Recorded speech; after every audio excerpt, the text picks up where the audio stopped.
Tony, welcome. So it's doubtful, as Matt said, that the Senate moves forward with this impeachment. What is the calculation here for Republicans?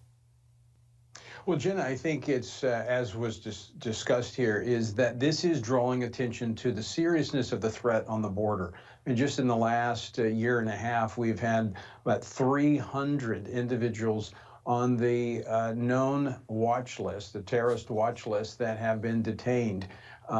Some of them released.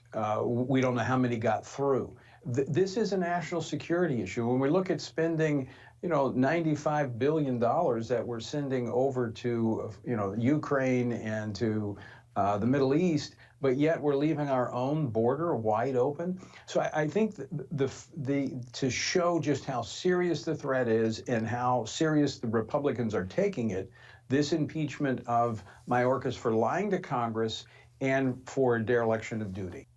You mentioned the foreign aid deal. The Senate passed a measure that would give about $60 billion to Ukraine, Tony, about $14 billion to Israel. I want to get your thoughts just on that measure and also the breakdown of those dollars. Well, I don't think it's going anywhere. I spoke to the House Speaker over the weekend, and they're not going to advance this without addressing the border.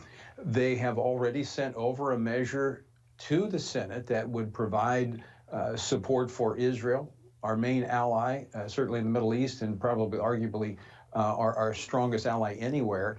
So there is commitment to get funding to Israel. So I don't think that is dead, but I do not see the funding for Ukraine as it is currently structured coming over from the Senate moving forward in the House. The border is going to be at the forefront of the discussion. Until we secure our own country, we cannot do anything to secure other countries. We've got to take care of business here at home.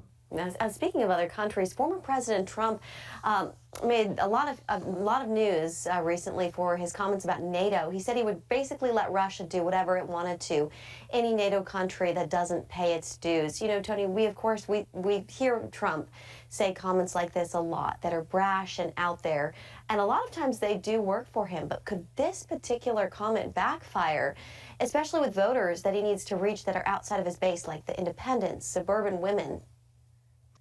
Well, Jenny, you're right. He does say a lot out there that gets people's attention, makes news. But you have to remember, he was president for 4 years, and he dealt with NATO. In fact, NATO was paying their share during his time as president. And you know what? The world was a lot safer when President Trump was in office. We didn't have what we have.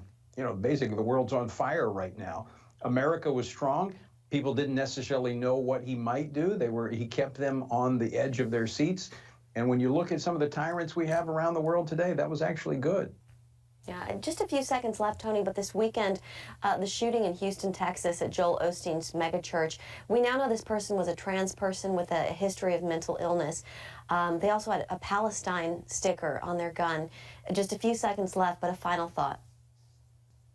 Well, this is very concerning, I think, to the left. This is an intersectionality that they don't particularly care for. Someone who it looks like was here in the country illegally was identifying as trans, hostility toward the churches, where we're seeing this hostility toward churches fomented by the left. It'd be very interesting to see all the facts come out in this case, but it's disturbing.